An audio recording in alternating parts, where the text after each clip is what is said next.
Alrighty, class. Today we're going to talk about our practice model, and this is going to be the practice model that we're using. I know it looks a little bit complicated, but we're going to break it down in ways that I hope make sense to you all. As you know, whenever we open up a brand new document here in Onshape, we have our different planes. We have our top plane, our front plane, and our right plane.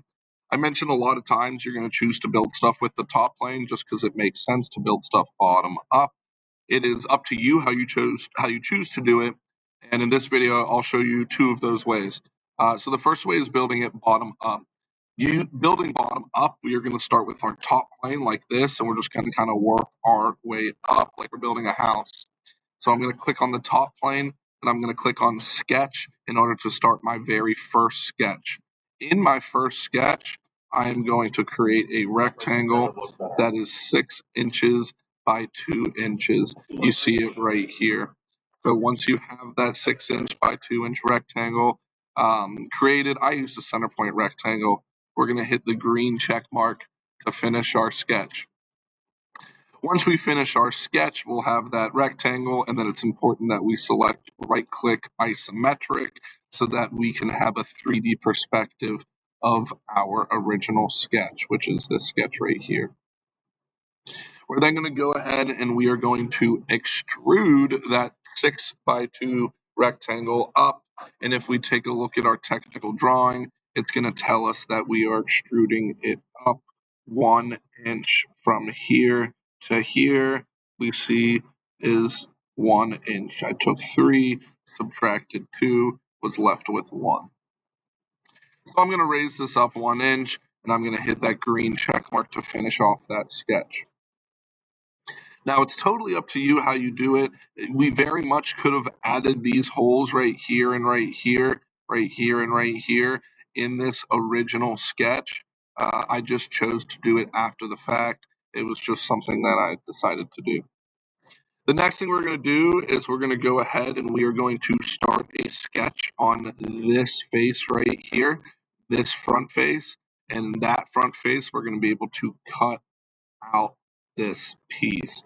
So go ahead on your rectangle and click this face, and then you're going to go up and you're going to click sketch to open up sketch number 2. In sketch number 2, we are going to start at the center point of this 6-inch line. So keep in mind we want to right click and select view normal to sketch plane so that we are looking directly at our object. Once we have that done, we're going to go ahead and we are going to create a 4 by 1/2 inch box off of the center point of this line. The other way that we can do it is we can draw a line that is 1 inch, as we can see right here, in from the edge. And that 1 inch line we can use as a base point to create a 1/2 inch by 4 rectangle. So draw a line in, 1/2 inch by 4, or draw a line out from the center, 1/2 inch by 4. Once you have that 1/2 inch by 4 box created, green check mark to finish that off, and then right click and select isometric so we're looking at it in a 3D perspective. The next thing you're going to do is your second extrude, and that second extrude is actually going to be a remove. So we are going to cut that out by clicking right there on that square we created and selecting remove to change the direction and making sure that our distance goes the entire way through our model. Hit your green check mark to complete your extrude, and you are getting closer to being done here. Let's go ahead and let's round these corners with our fillet. So we should have a square box. Let's go ahead and let's round it off. In order to do that, we're going to go ahead and we are going to select our fillet button. Let me see something. Okay, we're going to go ahead and we're going to select our fillet button here. So I'll select fillet, and then in our fillet button, if we look at our technical drawing, we see that it is a 1/2 inch radius times 2. So here and here, we'll go ahead, we'll round the corner there and there by clicking that line and that line right there, those two edges. Adjust your radius to 1/2 inch and hit your green check mark so it's rounded off. more or less we have the entire base done. The only thing that we need to do now is these couple of holes in this whole top little portion right here. Let's go ahead and let's start with these holes, that hole right there and that hole right there. I think that that'll make our lives easier. So let's go ahead and let's start a sketch on this top face. So click the top face of your rectangle and go ahead and select sketch. When you select sketch, we'll go ahead and we'll right click view normal to sketch plane so that we can um, create our circles here.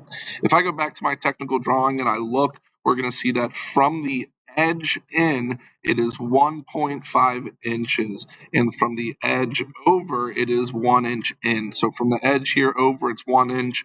Since it's 2 inches wide, I know that this is perfectly centered. And from both outside edges, it is 1.5. So I'll go ahead back and I'll go ahead here. And what I can do is I can use this outside edge by clicking project geometry, boop, and then I can use, if I wanted to, I could use a construction line and I can draw in 1.5 inches. It also happens to be, I'll show you from the center point, 1.5 inches out. So you can go either from the outside edge in or the inside edge out, and it's going to be 1.5 inches. The size of these circles is a 1/2 inch diameter. So once you have those little reference lines created, we're going to select our circle tool and we're going to go ahead and we're going to create that 1/2 inch circle. Once you have this set up, basically you're looking for these circles right here. How you choose to get them is up to you. You're going to hit that green check mark to finish off. Oops, I must have deleted some stuff that I shouldn't. You're going to hit the green check mark to finish those circles off. And then we are going to go ahead and we're going to do another extrude. And on this extrude, no, not that, sorry. And on this extrude, where is it? On this extrude, we're going to go ahead and we're also going to do a remove. So we'll click the circle, we'll click the circle, we'll click remove. It'll go down, and we want to make sure that it goes the full distance through as we see right here. Hit your green check mark, and you're done with that. We're getting pretty close here. We're going to do one more additional sketch on this top surface right here. So we'll go ahead and we'll click top, we'll click sketch, and I just happen to do both of mine in the same area. So let's flip it over so that we can see this a little bit better. All right. We are trying to create, and if we look at this, we can see a 1 inch by 2 inch box that is directly in the center of my object. So in order to create this, I'm going to go ahead and I am going to go to the center point of my object or the center point of my line, and then I am going to go up 1/2 of an inch, and then I'm going to use a corner rectangle like I did right here to create a 2 by 1 box, and that 2 by 1 box is what I'm going to use to extrude up, and that's all I'm doing on this one. So going to the center point, going up, and creating a 2 by 1 box. Click isometric, and I'm going to then extrude that box upwards. So I want to select extrude, and then I want to go ahead and I want to extrude it up. And if we look right here, we'll see that we have from our base height to our top height a 2 inch height. So I'll adjust it up 2 inches and hit that green check mark. Just a couple more steps to finish us up here. We are going to round this top piece over using a fillet. So let's go ahead, let's grab our fillet tool. And this is going to be a 1 inch fillet since we have a 2 inch distance across, a 2 inch width. 1 inch and 1 inch will meet us directly in the center. Click this edge right here, click that edge right there, hit your green check mark to round it off. Let's go ahead and let's add this hole in. So I clicked the front face of my rounded object. I selected sketch to start a new sketch. And then I went ahead and I added a point. Once I selected view normal to sketch plane, I added a point directly at the center point here. So I selected point, I hovered over the edge, and then I moved my cursor to the center, and it told me exactly where the center of this circle is. Hover and move to the center, and it should tell you. Click your point, hit your green check. You could also do this as a whole if you wanted to. So you could just do a 1-inch diameter circle, and it would do the exact same thing. Boom, boom, boom. Finish your sketch and select isometric. And now that we're looking at this, we're going to go ahead and we're going to add this hole. I use the hole tool right here. And with this hole tool, I went ahead and I created a 1-inch diameter hole that goes the full way through using the through all. So you can see right here the 1-inch diameter through all, just like that. The last thing I'm going to do here is I'm going to add this chamfer on this edge right here and on that edge right there. So you can see right here I have my chamfer tool, but we're going to click up here to add the chamfer.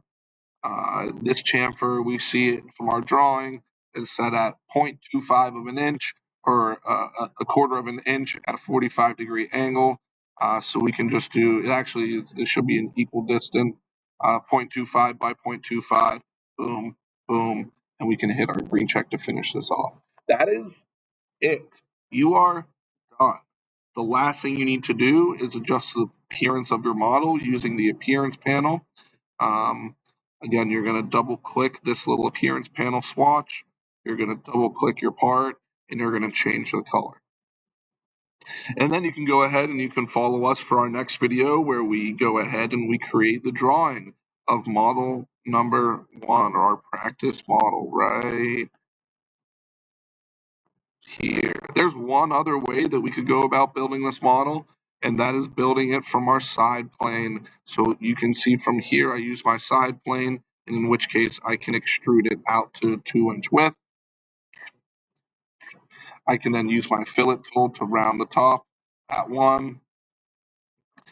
I could use my top plane and start a sketch.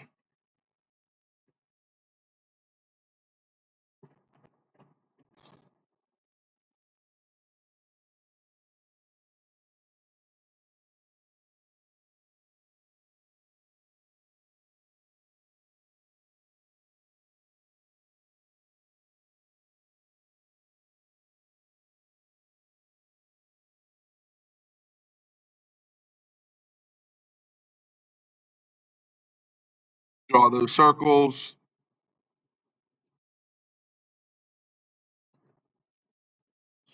Do a remove extrude.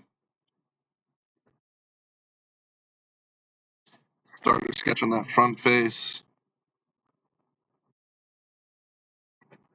Draw a circle. And extrude it out. So I just want to show you guys that there's more than one way to do stuff. It's totally up to you how you go about doing it. This did the exact same thing. To me, this actually makes more sense. It's definitely the more, it's definitely the better way if you're looking at it from an ease standpoint, right? There's only realistically 2 extrudes that I had to do on this one, where the other one took maybe like 5. So it's up to you how you go about doing it. I'll see you for the next one.